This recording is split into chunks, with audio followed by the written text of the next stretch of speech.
Hello बच्चों, मैं महबूब आलम। बच्चों, आज से हम कक्षा 8 का सिलेबस शुरू करने जा रहे हैं। बच्चों, यदि आप अपने कक्षा 8 का सिलेबस कंप्लीट करना चाहते हैं, अपना कोर्स कंप्लीट करना चाहते हैं, तो रोज रात 8 बजे मैं एक वीडियो अपलोड करूंगा कक्षा 8 का। यदि आप अपना सिलेबस कंप्लीट करना चाहते हैं तो मेरे उस वीडियो को आप जरूर देखते रहना। यदि आप रोज मेरे उस वीडियो को देखोगे तो वो वीडियो नहीं है, वो आपकी एक क्लास होगी। उस क्लास को यदि आप रोज रात 8 बजे ज्वाइन करोगे तो आपका जो सिलेबस होगा वो बहुत ही शानदार तरीके से वो कंप्लीट हो जाएगा बच्चों। और हमारे कोर्स को जब हम करेंगे तो ऐसा नहीं है कि जल्दबाजी में हमारे कोर्स को हम कंप्लीट करा देंगे। हम बिल्कुल एक एक कॉन्सेप्ट को क्लियर करेंगे और जितने भी चैप्टर के अंदर टॉपिक दिए गए हैं सभी टॉपिक को हम कवर करते चले जाएंगे और जितने भी एग्जाम्पल है उन सभी एग्जाम्पलों को हम सोल्व करेंगे। उसके बाद में पर्सनावली के जितने भी क्वेश्चन है उन सभी क्वेश्चनों को हम सोल्व करते चले जाएंगे बच्चों, ठीक है। इस प्रकार आपका जो कुछ भी बाकी नहीं रहेगा, पूरा का पूरा सिलेबस, पूरा का पूरा जो कोर्स है गणित का, वो आपका कंप्लीट करा दिया जाएगा, ठीक है। तो चलो मैं बिना देर किए शुरुआत करता हूं। आज का हमारा पहला दिन है और पहला ही चैप्टर है हमारा, वो है परिमेय संख्याएं। ये हमारे कक्षा 8 का पहला चैप्टर है, परिमेय संख्याएं। और इस चैप्टर के अंदर हम जो टॉपिक कवर करने वाले हैं वो टॉपिक हमारे हैं संख्याओं के प्रकार। ये हमारा पहला टॉपिक है, संख्याओं के प्रकार, ठीक है। इसको हम समझेंगे कितने प्रकार की संख्याएं होती है। फिर आता है संवर्त, यानी संवर्त किसे कहते हैं, ठीक है, ये क्या बला होती है, इसके ऊपर हम चर्चा करेंगे। फिर है क्रम विनिमयता, फिर है सहचारिता, वितरकता, योज्य तत्समक, गुणात्मक तत्समक, योज्य प्रतिलोम और गुणात्मक प्रतिलोम। इस चैप्टर के अंदर ये इतने टॉपिक दिए गए हैं और सभी टॉपिक को हम बहुत ही शानदार तरीके से हमारे इन टॉपिकों को हम कवर करेंगे। और जितने भी टॉपिक ये दिए गए हैं बच्चों, इन सब का कॉन्सेप्ट हम समझेंगे और इनके जितने भी एग्जाम्पल है वो सब के सब हम सोल्व करेंगे, ठीक है। फिर मैंने जैसे कि आपको बताया प्रश्नावली को हम सोल्व करेंगे। तो चलो एक एक टॉपिक को हम कवर करते हैं। सबसे पहले हम लेते हैं संख्याओं के प्रकार। यह रहा बच्चों हमारा पहला टॉपिक, क्या दिया आपको, संख्याओं के प्रकार। जैसे कि बच्चों हमारा जो चैप्टर है उसका नाम है परिमेय संख्याएं। जैसे ही संख्याएं शब्द आता है हमारे दिमाग के अंदर 1 2 3 4 5 6 7 8, यानी जो गिनती है वो हमारे दिमाग के अंदर घुस जाती है। और ये जो गिनती होती है बच्चों वो अनंत तक होती है, जितनी हम गिन सकते हैं वो गिनती चले जाएंगे, इसका कोई अंत नहीं है। तो संख्याएं जो प्रारंभ होती है वो कहां से प्रारंभ होती है, वो 1 से प्रारंभ होती है। और इस प्रकार की संख्याओं को हम कहते हैं प्राकृतिक संख्याएं। यानी पहली जो संख्या आपकी होती है वो कहलाती है प्राकृतिक संख्याएं। प्राकृतिक संख्याएं, प्राकृतिक संख्याएं कौन सी होती है बच्चों, मैं आपको बताता हूं। 1 2 3 4 5 और ये अनंत तक चली जाएगी, ये सब के सब प्राकृतिक संख्याएं कहलाती है। 1 2 3 4 5 6 7 8 9 10 11, यानी अनंत तक, इसका कोई अंत नहीं है। तो इन संख्याओं को हम कहते हैं प्राकृतिक संख्याएं, ठीक है।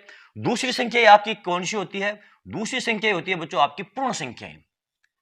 पूर्ण संख्याएं, अब ध्यान दो बच्चों, ये जो संख्याएं आपको दी है 1 2 3 4 5 अनंत तक, यदि हम इन संख्याओं में 0 ऐड कर दें तो ये संख्या अब क्या कहलाएगी आपकी, ये संख्या अब बच्चों कहलाएगी आपकी, ये भी अनंत तक जाएगी, ये संख्या कहलाएगी पूर्ण संख्याएं।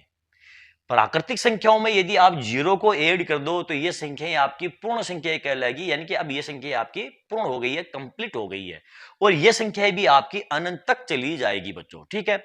अब यहां पर थोड़ा सा ध्यान दो बच्चों, यानी कि ये आपकी जितनी भी प्राकृतिक संख्याएं हैं ये सब की सब पूर्ण संख्याएं भी है, क्योंकि पूर्ण संख्याओं के अंदर आपकी प्राकृतिक संख्याएं सम्मिलित है, इंक्लूड है। लेकिन जितनी भी आपकी पूर्ण संख्याएं हैं वे सब की सब प्राकृतिक संख्याएं नहीं है, क्योंकि प्राकृतिक संख्याओं में ये 0 आपका ऐड नहीं है, 0 सम्मिलित नहीं है। तो इस प्रकार का क्वेश्चन आपको पूछा जा सकता है, बताइए कि सभी पूर्ण संख्याएं प्राकृतिक संख्याएं होती है या सभी प्राकृतिक संख्याएं पूर्ण संख्याएं होती है। तो इस प्रकार के छोटे छोटे क्वेश्चन है वो आपको पूछे जा सकते हैं, ठीक है।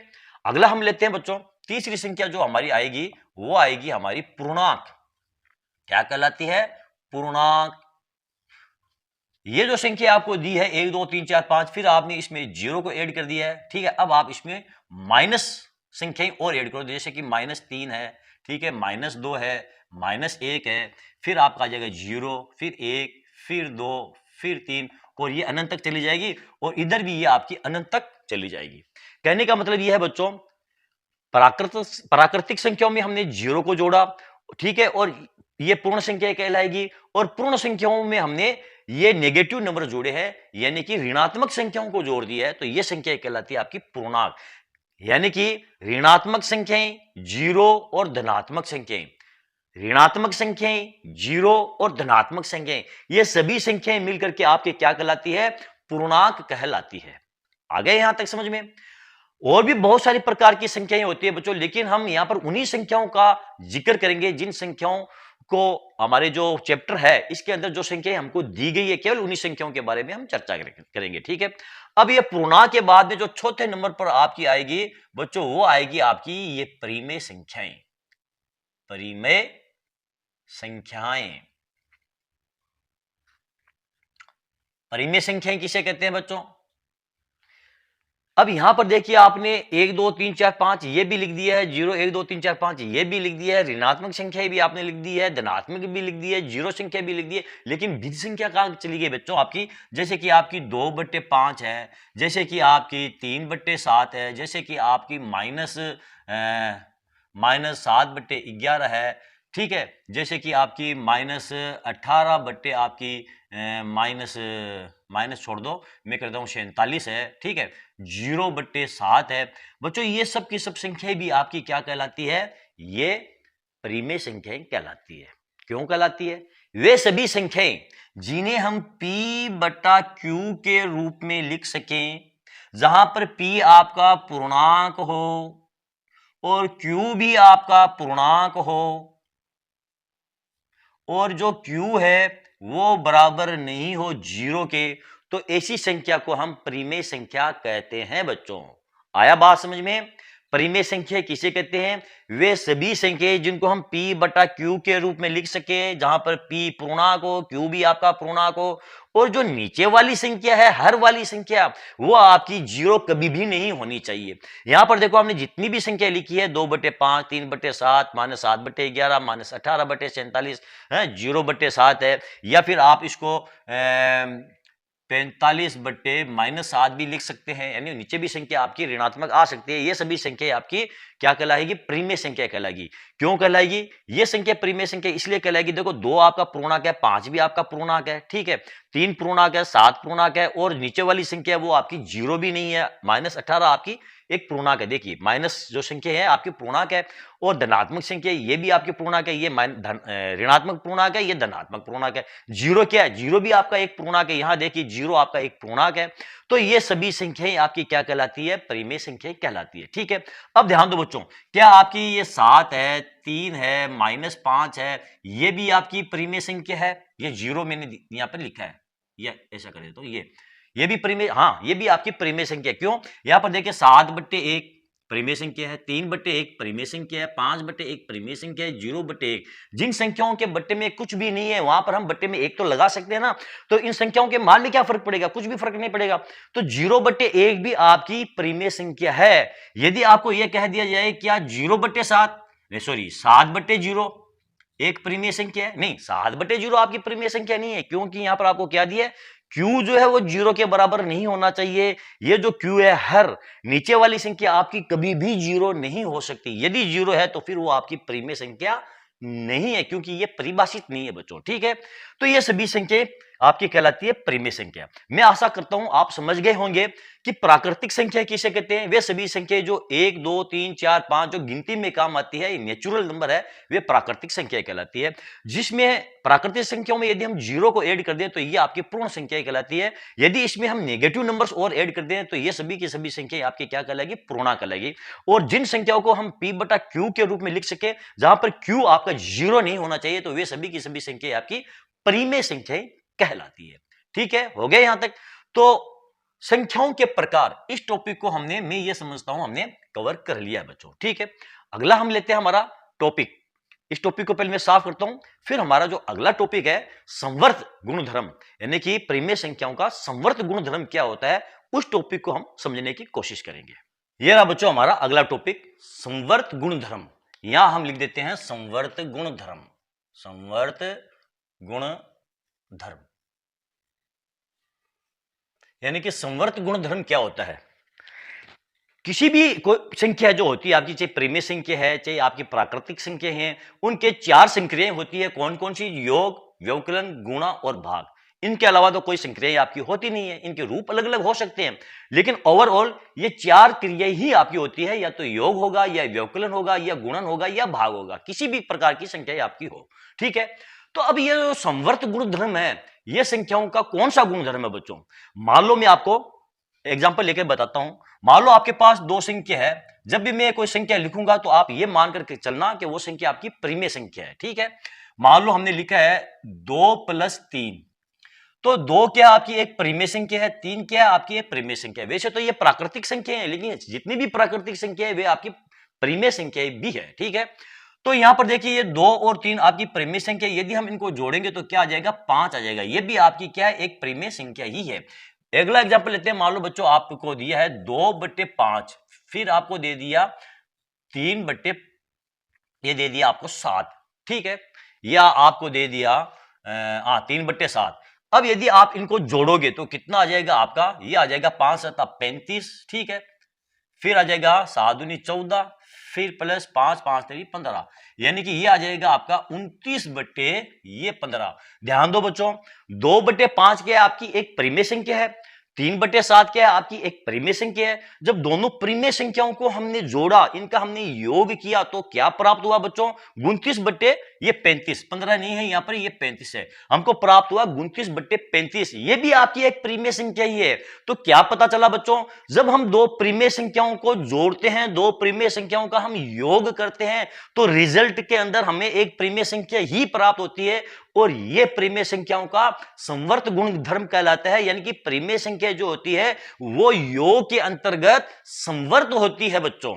आ गई बात समझ में? मैं क्या कहना चाहता हूं, एक एग्जांपल हम वो लेते हैं। मान लीजिए आपके पास कोई संख्या दी गई है, ये 5/11 प्लस आपको दूसरी संख्या दी गई है 1/11 दे दी गई है। ठीक है, जब आप इनको जोड़ोगे तो 5 1 6, तो ये हो जाएगा आपका 6/11। 5/11 क्या है बच्चों? आपकी एक परिमेय संख्या है। 1/11 क्या है? आपकी एक परिमेय संख्या है। इन दोनों को आपने जोड़ा तो क्या प्राप्त हुआ? 6/11, जो कि आपकी एक परिमेय संख्या है। यानी 2 परिमेय संख्या को यदि आप जोड़ेंगे, उनका योग करेंगे, तो रिजल्ट के अंदर आपको क्या प्राप्त होगा? एक परिमेय संख्या ही प्राप्त होगी। और इसी को हम कहते हैं संवर्त गुणधर्म। यानी कि परिमेय संख्या योग के प्रति क्या है? संवर्त है। तो यहां पर हम लिखेंगे परिमेय संख्या जो है योग के प्रति क्या है? ये संवर्त है।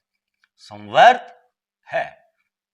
जितनी भी परिमेय संख्या है योग के प्रति संवर्त है। यानी कि 2 परिमेय संख्याओं को जोड़ेंगे तो वापस हमको परिमेय संख्या ही प्राप्त होगी बच्चों। आगे समझ में? चलो अब हम देखते हैं व्यवकलन, यानी कि घटाव। यानी 2 परिमेय संख्याओं को मान लो हम घटाव करते हैं, उनकी बाकी करते हैं, तो क्या होगा?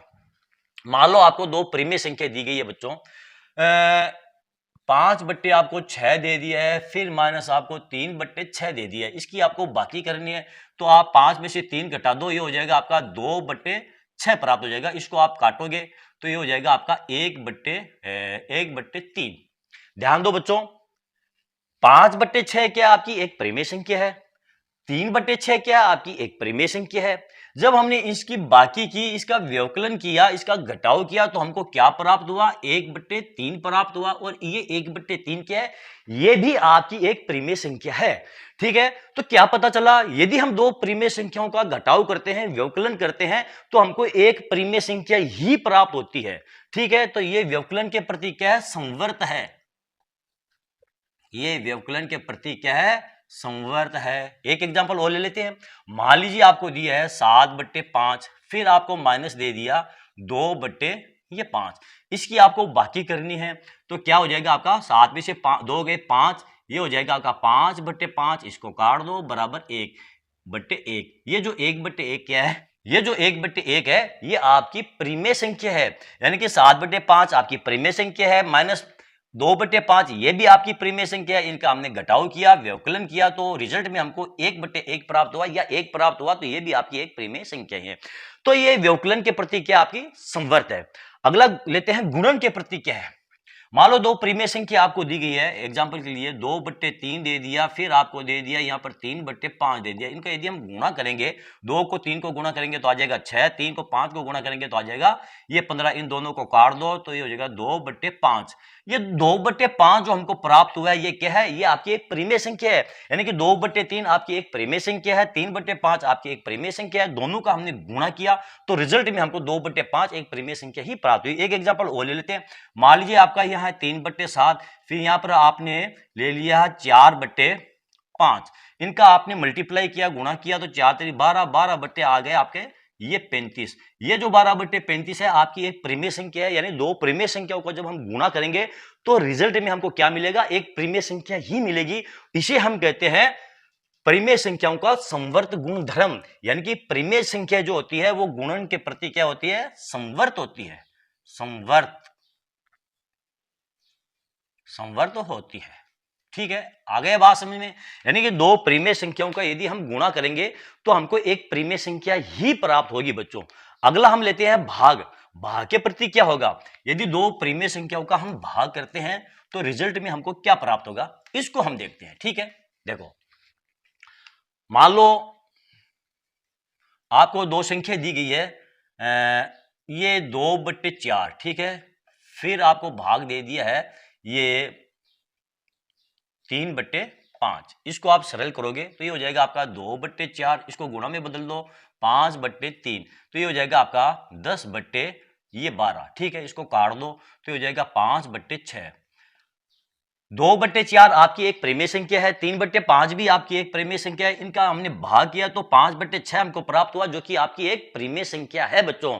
अगला एग्जांपल हम और लेते हैं। मान लीजिए आपके पास दिया है 3 ये आपको दे दिया है 7, फिर आपको भाग दे दिया 2 ये आपको दे दिया 4। ठीक है, तो ये हो जाएगा आपका 3/7 गुणा 4/2। इनको गुणा करोगे 4 3 12, 12 ये 14। इसको काट दो, 2 से काटेंगे 6/7। देखो बच्चों 3/7 आपकी प्रीमिय संख्या है, 2/4 भी आपकी प्रीमिय संख्या है और रिजल्ट में आपको क्या मिला, 6/7 मिला। यह भी आपकी एक प्रीमिय संख्या है।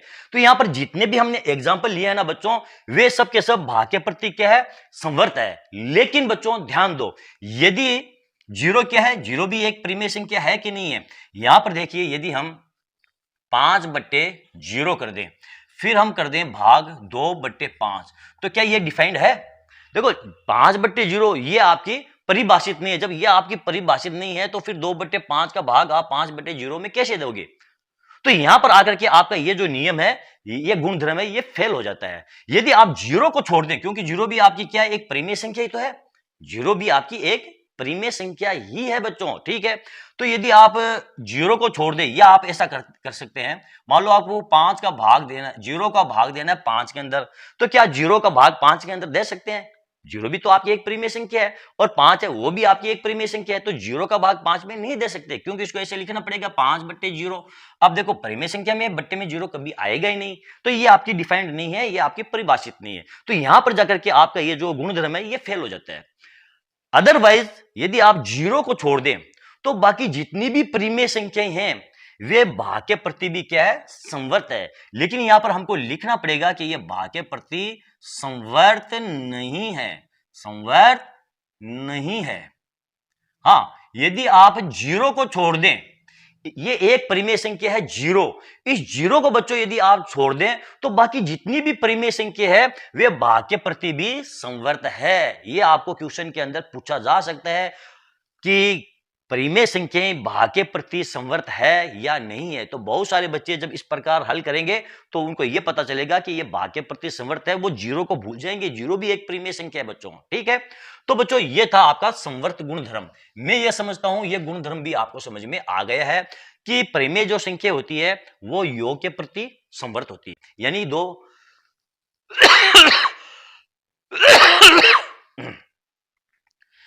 यानी कि दो प्रीमिय संख्याओं को यदि हम जोड़ते हैं तो हमको एक प्रीमिय संख्या ही प्राप्त होती है। ठीक है, व्यवकलन, यदि दो प्रीमिय संख्याओं को हम घटाते हैं, उनका व्यवकलन करते हैं तो रिजल्ट में हमको एक प्रीमिय संख्या ही प्राप्त होती है।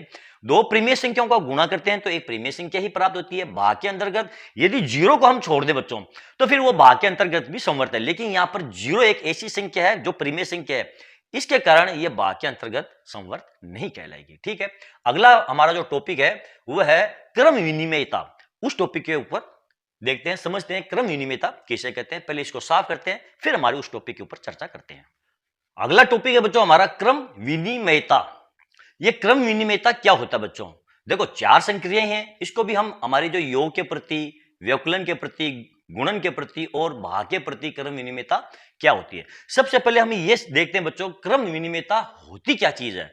यहां पर देखिए बच्चों, यदि आपको दो संख्या दे दी जाए 3 + 4, ठीक है, यहां पर मैं लिखता हूं 3 + 4, ठीक है, या फिर इसको 4 + 3।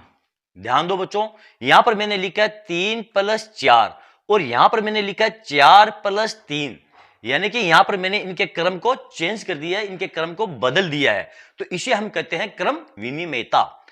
अगला देखिए बच्चों, यदि हम यहां पर लिखते हैं 5 + 6 और फिर मैं यहां लिखता हूं 6 + 5, यहां पर मैंने क्रम को बदल दिया है, तो यह कहलाता है क्रम विनिमयता। अब यहां पर देखिए, यदि मैं 3 + 4 को जोड़ता हूं तो कितना आता है 7, और 4 + 3 को जोड़ता हूं तब भी आपका आता है 7। यहां पर देखिए 5 + 6 को जोड़ता हूं तो आपका आता है 11।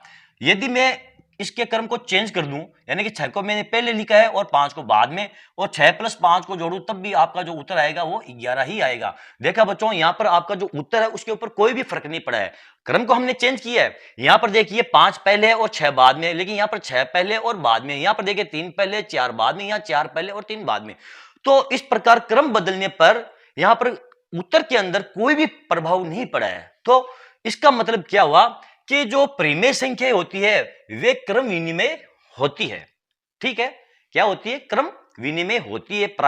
ये जितने भी आपकी ये परिमेय संख्या है, यानी कि यदि आप परिमेय संख्याओं का क्रम बदल देते हैं, क्रम चेंज कर देते हैं, चलो ये तो आप कहोगे सर जी ये प्राकृत संख्या है। मान लीजिए आपको दे दिया जाए 3/5 प्लस आपको दे दिया जाए 6 ये मैं लिख देता हूं यहां 4, इसके क्रम को मैं चेंज कर देता हूं, यहां लिख देता हूं मैं 6/4 प्लस 3/5। ठीक है, इन दोनों को आप जोड़ो तो 5 और 4 का एलसीएम 20 हो जाएगा। ठीक है, 5 4 3 12 हो जाएगा, फिर प्लस 5 अंक 30 हो जाएगा। इनको जोड़ेंगे तो हो जाएगा 42/20, इसको काट दो, ये हो जाएगा 21/10। ठीक है, आंसर क्या आया आपका 21/10। अब यहां पर देखिए इनका जो एलसीएम कितना जाएगा आपका, मैं यहां ले लेता हूं, एलसीएम 20 आ गया इसका। ठीक है, फिर 4 का भाग दे दो, 5 5 अंक 30, ये हो जाएगा आपका 30 प्लस 4 3 12, ये हो जाएगा आपका 42/20। इसको काट दो बराबर, ये हो जाएगा 21/10। देखा आपने, यहां पर भी 21/10 आया और यहां पर भी 21/10 आया है। तो यहां पर हमने क्रम को चेंज किया है, क्रम को हमने बदला है, लेकिन इस पर कोई फर्क नहीं पड़ा है। तो जितनी भी परिमेय संख्या होती है वो योग के अंतर्गत क्या होती है? क्रम विनिमय होती है। तो योग के अंतर्गत जितनी भी परिमेय संख्या होती है वो क्या होती है? क्रम विनिमय होती है। क्या होती है? क्रम विनिमय होती है। यानी कि यदि हम परिमेय संख्याओं के क्रम को चेंज कर दे, बदल दे, तो रिजल्ट के ऊपर कोई भी प्रभाव, कोई भी फर्क नहीं पड़ेगा बच्चों। ठीक है, अगला देखिए व्यवकलन। बाकी करते हैं तो रिजल्ट में फर्क पड़ता है कि नहीं पड़ता है, ज्यादा दूर जाने की आवश्यकता नहीं है। यहां देखिए आप, यदि आप ले लेते हैं, देखो 3 आप ले लो 4, फिर माइनस कर दो 2 कर दो आप 4। ठीक है, अब देखो 3 में से आप 2 को घटा दो तो पीछे रह जाएगा आपका 1/4। अब मैं यदि इसका क्रम चेंज कर दूं और मैं यहां लिख दूं 2/4 फिर -3/4 लिख दूं, तो यहां पर आंसर क्या आएगा आपका? -1/4 आएगा। देखो बच्चों, यहां पर जो आंसर आया वो आपका 1/4 आया, यहां पर जो आंसर आया वो आपका -1/4 आंसर आया है। यानी कि जो रिजल्ट है वो आपका बदल गया है, उत्तर आपका बदल गया है, सेम उत्तर नहीं है। तो इसका मतलब क्या हुआ कि जो परिमेय संख्या होती है वो व्यवकलन के प्रति क्रम विनिमय नहीं है, नहीं है।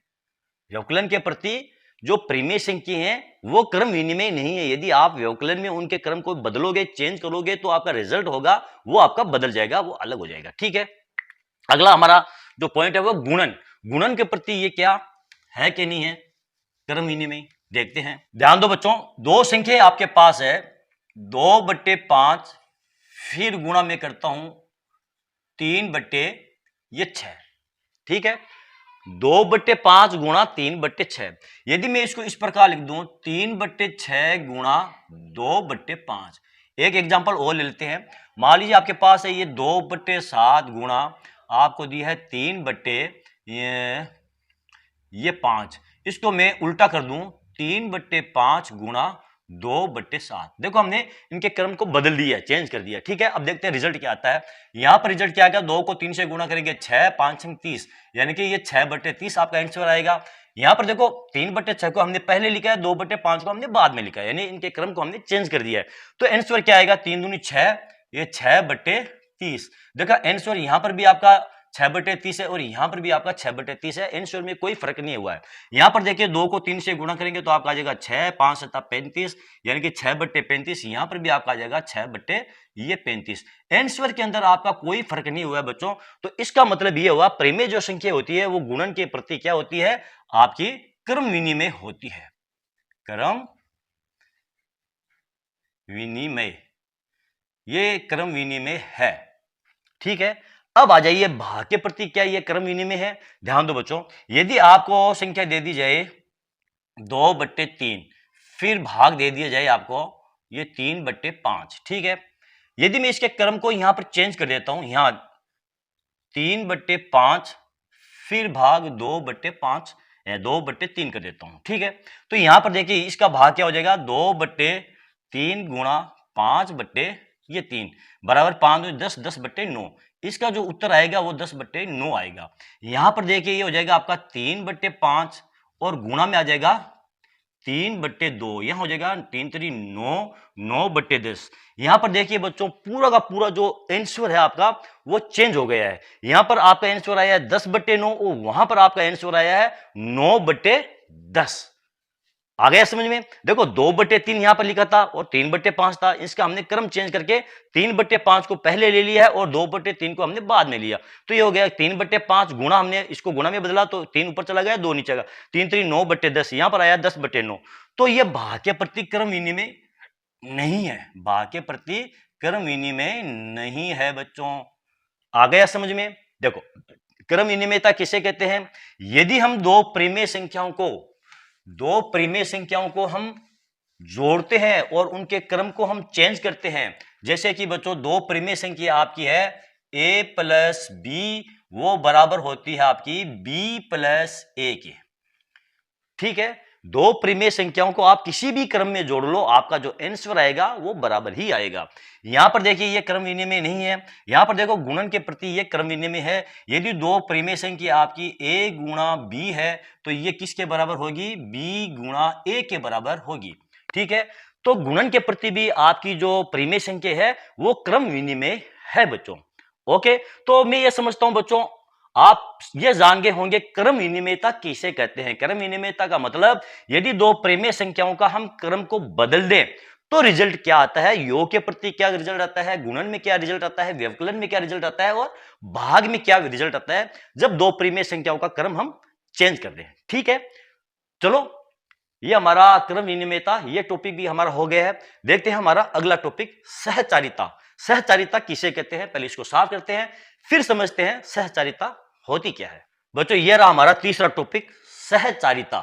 सहचारिता क्या होता है बच्चों, सहचारिता का मतलब होता है समूह, यानी कि ग्रुप। जैसे मैं आपको एग्जांपल लेकर बताऊं बच्चों, मान लो आपके पास तीन संख्या दी गई है, 3 4 और 5, ये तीन संख्याएं आपको दी गई है।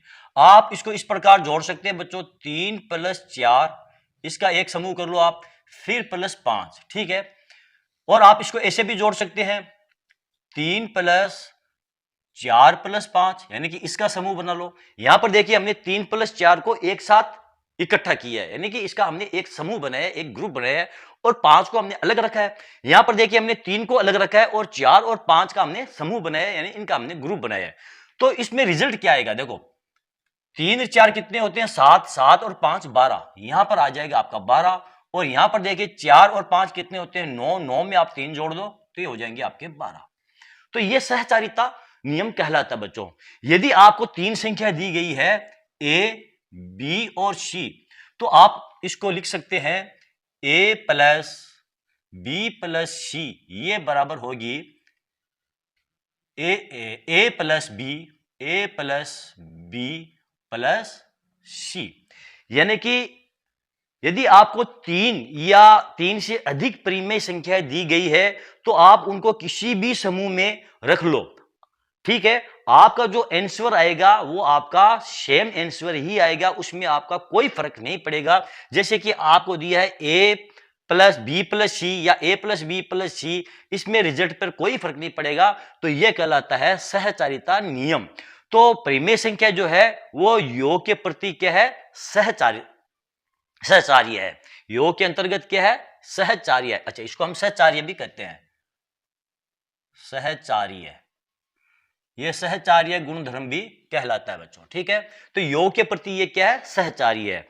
अब हम देखते हैं व्यवकलन के प्रति सहचार्य है कि नहीं है। चलो हम इसी एग्जांपल को ले लेते हैं। मान लो बच्चों यहां पर आपको दिया है 3 संख्या दी है 3, ठीक है। फिर यहां मैं लिखता हूं माइनस और 4 माइनस 5 करता हूं।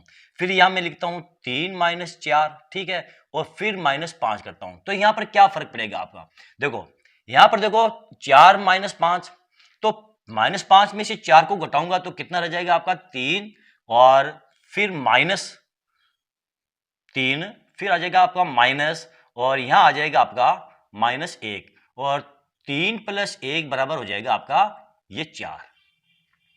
यहां पर देखिए माइनस 5 में से 4 को घटाऊंगा तो कितना रह जाएगा आपका माइनस 1। माइनस और माइनस क्या होता है आपका प्लस, तो 3 प्लस 1 बराबर 4 आ जाएगा। अब यहां पर देखिए आप 3 में से मैं 4 को घटाऊंगा तो कितने रह जाएगा आपका, 3 में से 4 को घटाऊंगा तो माइनस 1 रह जाएगा।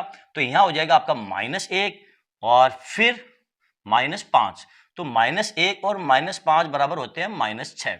तो यहां पर देखिए व्यवकलन के प्रति आपका जो ये सहचार्य नियम है ये लागू नहीं होता है, ठीक है। तो यहां पर व्यवकलन के प्रति क्या आएगा, यह सहचार्य नहीं है, सहचार्य नहीं है। आया समझ में।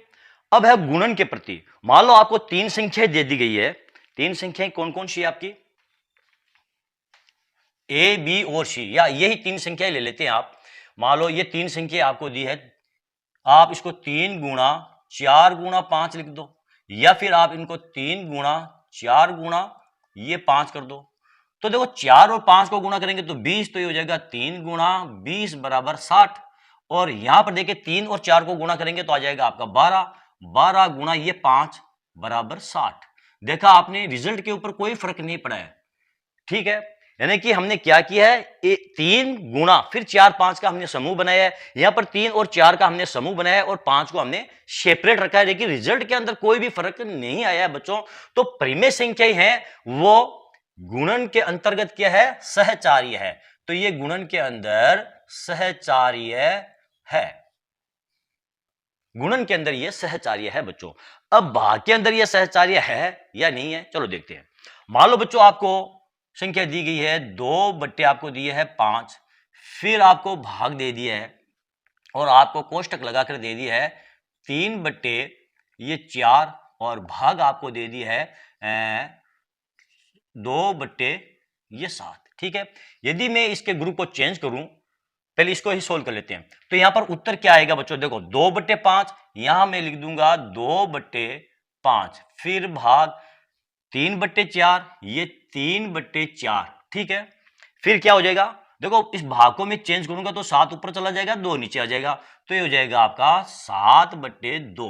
तो ये हो जाएगा बच्चों आपका, देखो 2 बट्टे 5, ठीक है। फिर आ जाएगा आपका भाग 7 21, ये हो जाएगा आपका 21 बट्टे 8, ठीक है। अब इसको सरल करोगे तो ये हो जाएगा आपका 2 बट्टे 5 गुणा 8 बट्टे ये 21, 2 और 8 को आप गुणा कर लो तो ये हो जाएगा आपका 16 बट्टे 105। ये आंसर आया है। अब यदि मैं इसको ग्रुप चेंज कर दूं, मान लो 2 बट्टे 5, फिर भाग 3 बट्टे 4, और मैं यहां लिख देता हूं भाग 2 बट्टे 7, तो आंसर क्या आएगा, यहां पर आंसर क्या आएगा, देखो 16 बट्टे 105 है, ये ध्यान रखना आपको। अब यहां पर देखिए 2 बट्टे 5, ठीक है, इसको गुणा में चेंज कर लो आप, तो 4 ऊपर चला जाएगा और 3 नीचे आ जाएगा, तो ये कितना हो जाएगा आपका, फिर भाग 2 बट्टे 7, ये हो जाएगा 4 दूनी 8, 8 बट्टे 15, और भाग हो गया आपका 2 बट्टे 7।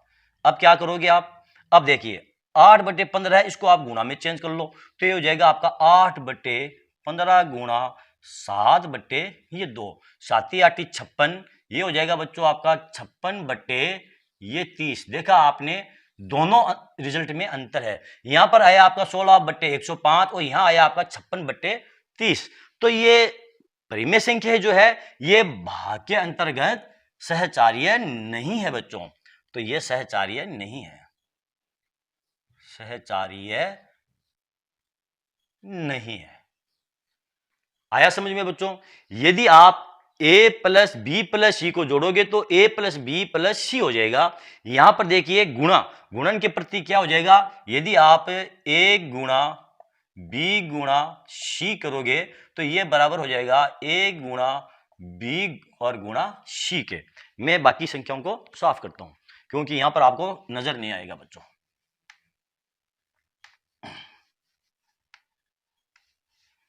यहां पर ध्यान दो बच्चों, सहचारिता नियम क्या कहलाती है, यदि तीन संख्याएं हैं आपकी a b और c, यदि आप a और कोष्टक के अंदर b प्लस सी करते हैं तो a प्लस बी कोष्टक के अंदर और प्लस सी ये बराबर होगी, यानी कि समूह को आप यदि चेंज करते हैं तो उसमें कोई भी फर्क नहीं पड़ेगा।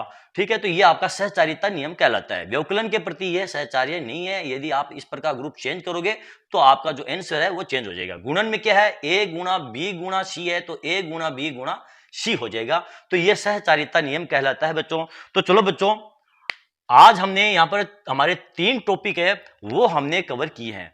पहला टॉपिक हमारा क्या था, संख्याओं के प्रकार। ठीक है, दूसरा टॉपिक हमारा क्या था, वैसे देखा जाए तो हमने यहां पर 3 या 4 टॉपिक हमने कंप्लीट किए हैं। पहला टॉपिक हमारा था संख्याओं के प्रकार, हमने संख्याओं के प्रकार देखा है कि संख्याएं कितने प्रकार की होती हैं, प्राकृत संख्या होती है, पूर्ण संख्या होती है, पूर्णांक होते हैं और परिमेय संख्याएं होती है। उसके बाद में हमने लिया था संवर्त गुणधर्म। संवर्त गुणधर्म क्या होता है, फिर हमने लिया था क्रम विनिमेयता, फिर हमने क्रम विनिमेयता ले लिया। अब ये हमारा हो गया है सहचारिता या सहचार्य गुणधर्म। ठीक है, तो चलो बच्चों आज के लिए इतना ही। अगली क्लास के अंदर हम बाकी के इसके जो टॉपिक है उनको हम कवर करेंगे, जैसे कि बच्चों योज्य प्रतिलोम क्या होता है, योज्य तत्समक क्या होता है, गुणात्मक प्रतिलोम क्या होता है, गुणात्मक तत्समक क्या होता है, वितरण नियम क्या होता है। इन सब टॉपिकों को हम एक एक करके के और कवर करेंगे। उसके बाद हमारे जितने भी एग्जाम्पल जो हमको बुक्स के अंदर दिए गए हैं उन सभी एग्जाम्पल को हम सोल्व करेंगे। उसके बाद में प्रश्नावली के जो क्वेश्चन है उनको हम सोल्व करेंगे। ठीक है बच्चों, तो बच्चों आप जैसे कि मैंने आपको शुरुआत में बताया, मैं रोज रात 8 बजे कक्षा 8 का एक वीडियो में अपलोड करूंगा, यानी कि वो मेरी क्लास ही होगी बच्चों। वीडियो हम नाम कहते हैं लेकिन वो एक क्लास है। आप उस क्लास को रात 8 बजे ज्वाइन कीजिए, आप मेरी क्लास को देखिए और आप अपना सिलेबस है वो बेहतरीन अंदाज में कंप्लीट कीजिए बच्चों। ठीक है, तो चलो बच्चों मिलते हैं अगली क्लास में कल, तब तक के लिए धन्यवाद।